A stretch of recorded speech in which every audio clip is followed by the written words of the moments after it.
Hi and welcome to Grails to Astonish. I'm going to do an unboxing today. It's the first time I've done one, but I've got a shipment here from a ComicLink auction. I got a few books in here. I'm going to open them up and see what's inside. So here we go.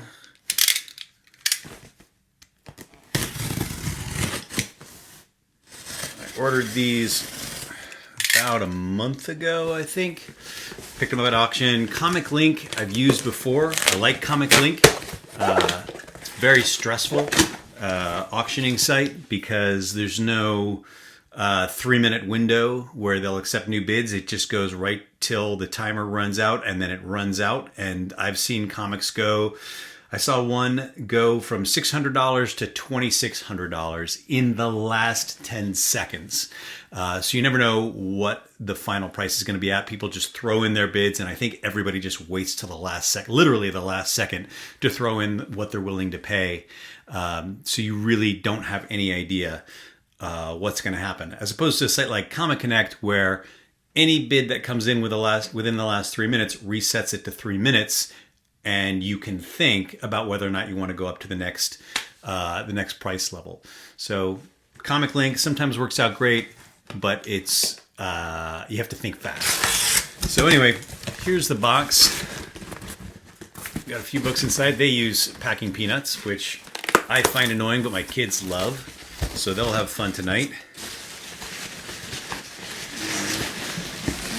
Oh, what a mess. You can't see the packing peanuts. That's a good thing. They're all over the floor now. Here's the bag. I guess I'm supposed to act like I don't know what's inside.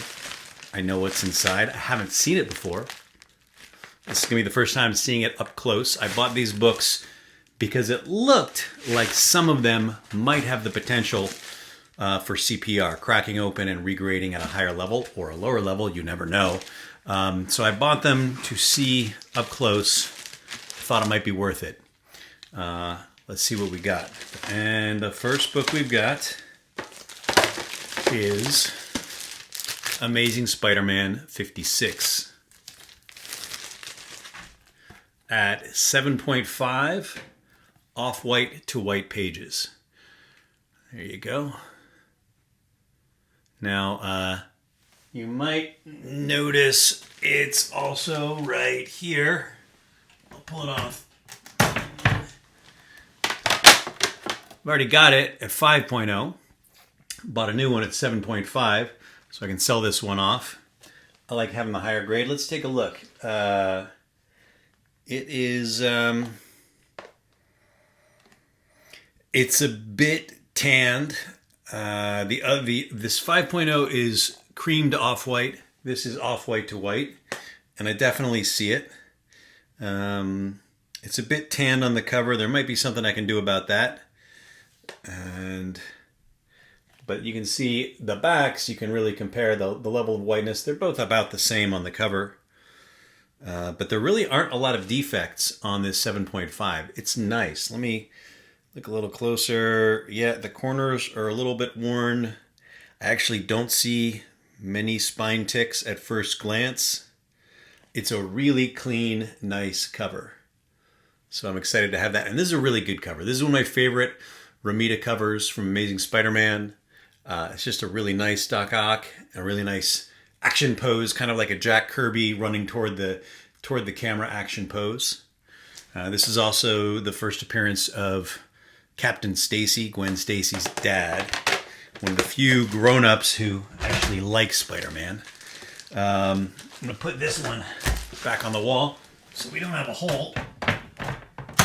And then the next one is Amazing Spider-Man 57, where he runs into Kazar. Not a particularly important issue, but a great cover nonetheless.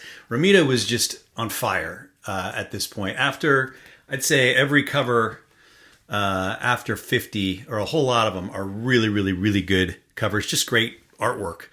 And this is one of them. And I also have this cover back there as well. You'll see it right here. This one is at a 9.8.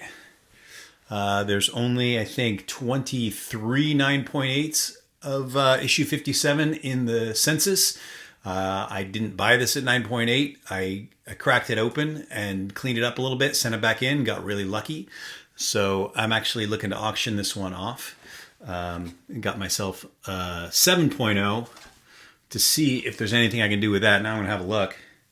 And it's nice to have a 9.8 to hold side by side with a 7.0, so you can see sometimes there will be things you think are defects in the book that turn out to be little scratches that are part of the artwork, and they're on every single issue, or they're not part of the artwork, but they are on every single issue, and CGC won't downgrade for them. So this is, I never have this, but I do right now. I have a 9.8 to hold side by side with a 7.0.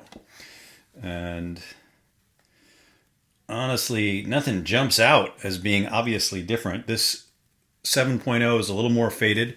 They're both off-white to white pages, so they're the same page, same level of fade on the whiteness. But this 7.0 looks really, really good. First thing to look at is the corners, and the corners look really nice. The second thing to look at is the spine. And this spine, I do see a couple of ticks, but not the kind of thing that would put it at 7.0. I'm going to have to read the grading notes on this again to see why it's at 7.0, because on the outside, it looks really, really good. And this might have potential to get regraded higher than 7.0. If it doesn't, I may just sell the 9.8 and hang on to the 7.0. Or I may decide to take a risk and crack it open. And then the last one, oh wait, I gotta put this, I hate having a hole behind me, so I gotta put this back on the wall. Ugh. All right. The last book in this unboxing is, do you see a trend here behind me and here? Yeah, these are all Amazing Spider-Mans. Amazing Spider-Mans they're great covers, but mostly I get them because there's so much demand for them. I know I can sell it. If I see a book at a good price, I pick it up to have, and I know I can unload it if I get sick of it. So I got this one as well. This is Amazing Spider-Man number 62. It's got Medusa. I don't know if she was in the... what's the deal with Medusa? She's in the Inhumans. She was also in the Frightful Four. I think the Frightful Four came first. I don't know if that's the same Medusa. I got to look that up. I should know this. In any case, here she is. Another really good cover. A lot of white on the cover, which means you can... that gives some wiggle room. This is an 8.5 off-white to white. It has a lot of things on the spine that don't look like ticks, but they look like they could be pressed out. I usually assume that any book I get that's been slabbed has been pressed, but this looks like it could benefit from a pressing and potentially get into 9.0. And 9.0 is where the values really start to jump. So I got this at 8.5, right on the threshold.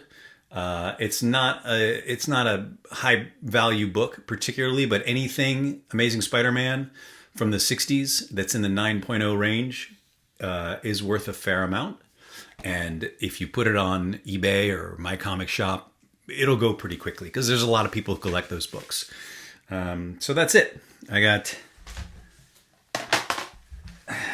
Amazing Spider-Man's issues 56, 57, and 62.